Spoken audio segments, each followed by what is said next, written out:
There is a productivity crisis in Canada. Productivity of labor is falling for the first time since the Great Depression. Bourgeois commentators, economists of all types are scrambling for an explanation. The government, the Bank of Canada, people in the mainstream media, but all of these people, they're missing the elephant in the room, the capitalist system itself. The inability to develop the productivity of labor is part and parcel with the crisis of the capitalist system. But what does this mean? Well, the productivity of labor is essentially the amount of economic output per hour worked, per labor put in.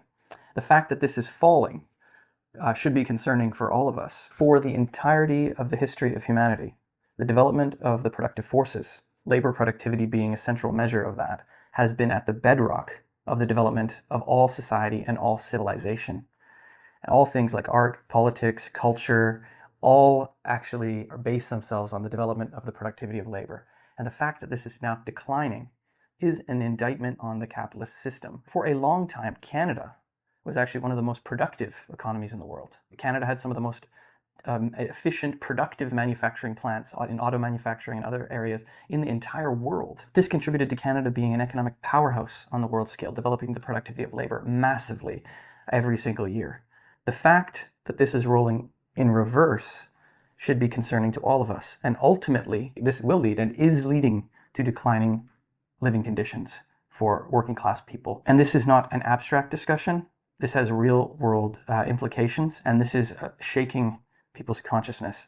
Millions of people in Canada are starting to become very angry at the material effects of this crisis. Now, the fundamental cause of all crisis in capitalist society is what is known as the crisis of overproduction. The workers are not paid the full value of their labor, and therefore the market, which is overwhelmingly made up of working class people, are unable to buy back the products that they produce themselves.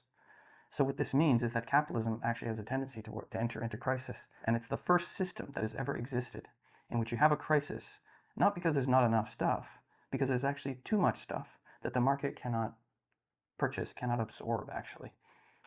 And this is the crisis that we're living through today. Now, you could ask yourself, why isn't capitalism always in crisis, therefore? Because this is just hard-baked into the way that capitalist production functions. Well, the bourgeoisie, they have a myriad of ways of actually getting out of this crisis, of delaying the crisis, of avoiding the consequences of this crisis. The principal way that they've used in many countries is using debt ultimately to expand the market beyond its natural limits. Can't afford groceries? Use your Visa. Can't afford a house? Get a mortgage. Get a car loan. Get a line of credit. And debt, personal debt, consumer debt, household debt, has expanded to massive proportions. In 1961, consumer debt was at 16 billion.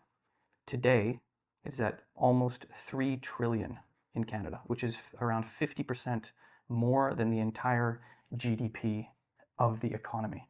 So you see that the entire economy is actually artificially propped up by debt. But debt cannot be expanded endlessly without repercussions.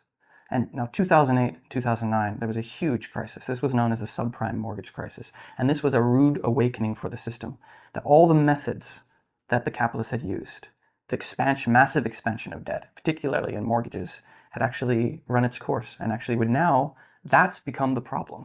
So the methods that they previously used to get out of the crisis have now become the crisis, and you have a crisis of debt. So in response to this, over these decades in which the bourgeoisie has been using debt to try to expand the market beyond its natural limits, and they've succeeded to a certain degree, there's been a tendency to pull investment out of real productive activity, pull investment out, because why would you want to invest in production if you can't even sell the commodities that you're producing? In Canada, this led to, and elsewhere, to a massive expansion in what's known as capital hoarding.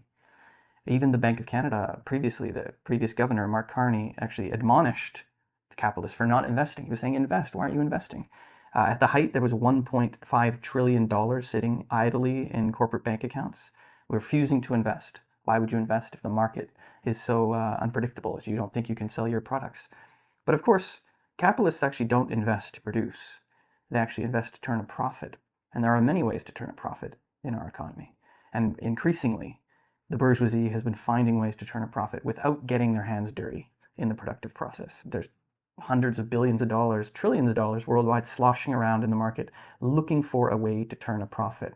And yeah, you see this in stock market speculation. You see this in weird insurance schemes, which contribute nothing to production. And you see this actually primarily in Canada in speculation on the housing market. One of the biggest housing bubbles in the world is in Canada. So in this situation, what you've had a massive increase in debt, speculation, the capitalists pulling their investment out of production, and the state has come in. The state is now using taxpayer money, using your money, our money, to actually invest in production for the capitalists, and actually giving the capitalists massive bailouts and subsidies. Actually, in 2008, 2009, and in 2020, the state came to the rescue, shoveling hundreds of billions of dollars into corporate bank accounts. And this has led to government debt exploding. Federal government debt went from 600 billion to 1.2 trillion. If you include all layers of government debt, municipal, provincial, federal, it's up to $2.8 trillion in government debt. And a large part of this has been to give corporate subsidies and bailouts to the capitalists themselves. Now, quite often you hear apologists of capitalism say, well, we take the risk, so we get the reward, right? Well, this is quite a clear example that this is not the case. This is not what is actually happening. There's no risk. And actually, the effect of this policy of bailing out the capitalists has led to this phenomenon of zombie firms. If you basically have thousands of companies that wouldn't exist without state subsidies. So what is the picture that we're left with? We're left with the picture of a decrepit, decaying system, capitalism, being propped up by the state, by the government, refusing to invest in production, being artificially sustained through debt. Business investment per worker has declined from over 18,000 in 2014 to under 14,000 in 2021. And so as more capitalists refuse to invest in production, inevitably, the productivity of labor is falling. The concrete consequence of this is that the OECD, which represents the top advanced economies in the world, has predicted that the Canadian economy is going to fare the worst in the next 40 years. And the reason for this is quite clear. The OECD also had another study that showed that out of the top 47 economies in the world, Canada, in terms of investment that adds value in the economy, is 44th out of 47. So therefore, it should be no surprise that the productivity of labor is falling. This is just a result of the capitalist system unable to develop the productive forces. The bourgeoisie can no longer delay the inevitable.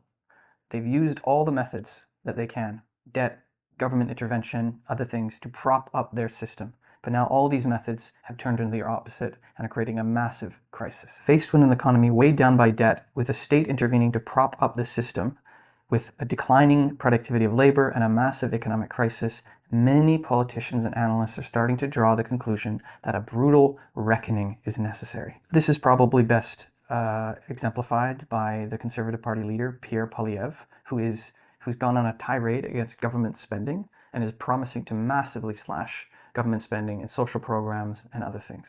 Echoing a similar point, David Rosenberg, who's a bourgeois economist, has basically blamed government spending for the problem, for the productivity crisis in Canada. And the solution for people, the likes of Pierre Poilievre and David Rosenberg, is to return to the policies of so-called neoliberalism, of Margaret Thatcher, of Brian Mulroney, of Ronald Reagan. What do these policies represent? No state supports. They represent cutting social services, massive layoffs in the public sector, privatizations of state enterprise. What that means is a massive attack on the working class. It means offloading the cost of all this debt, of all of these problems of the capitalist system directly onto the backs of working class people. What this represents is a massive class battle. So this is what capitalism has in store for us. Pick your poison. Either the government continues the current policy of artificially propping up the system, which is creating inflation and creating the falling productivity of labor and is creating the housing bubble and all these other problems, or they shift their policy, they attack the working class, they attack the unions, they cut social services, they carry out massive layoffs. Pick your poison. Either way, the working class foots the bill. Now, there is no such thing as the final crisis of capitalism. Eventually, if the system is not overthrown, the bourgeoisie will be able to restabilize the system and restabilize growth and productivity. The question for us, the question for all working class people is, at what cost? As a great Marxist Rosa Luxemburg said, the choice we have before us is socialism or barbarism. That either we choose to do away with the system or it is going to drive us into the dirt. And it will destroy the lives of millions of people, as it is already doing. Now, long ago, Karl Marx brilliantly described that the development of the productive forces is central to the development of any society. And when a society, when a socioeconomic system like capitalism is unable to develop those productive forces any further, to paraphrase Marx, thus ushers in an epoch of social revolution. And if you haven't been living under a rock, that is precisely the epoch we are living in. Millions of people all around the world, in country after country, are rising up against the system, against exploitation, against war, against oppression, and they're searching for a way out. And this is precisely what we are seeing today. Millions of people all around the world are rising up, are questioning the system, are looking for a way out, are fighting against exploitation, against oppression, against war, against inequality, and are looking for a way to do away with the system, either consciously or unconsciously. And this is why communists in Canada have launched the Revolutionary Communist Party. We are preparing for revolution in Canada. We are preparing to fight against the system and to put an end to the system once and for all. And Canada has one of the most educated workforces in the world, with an extremely productive economy, with all the wealth. It's a very wealthy country. You can imagine what would be possible if the working class came to power. If we put an end to the rule of this tiny minority of parasitical capitalists, we could use that productive potential, that wealth that we all contribute to do great things. Under a workers' government, we would expropriate these parasites and use this massive amount of wealth for human need and not corporate profit. Only through a socialist plan of production can we actually democratically decide what we do with the wealth that we produce. To at least start to tackle all of the massive problems facing humanity today.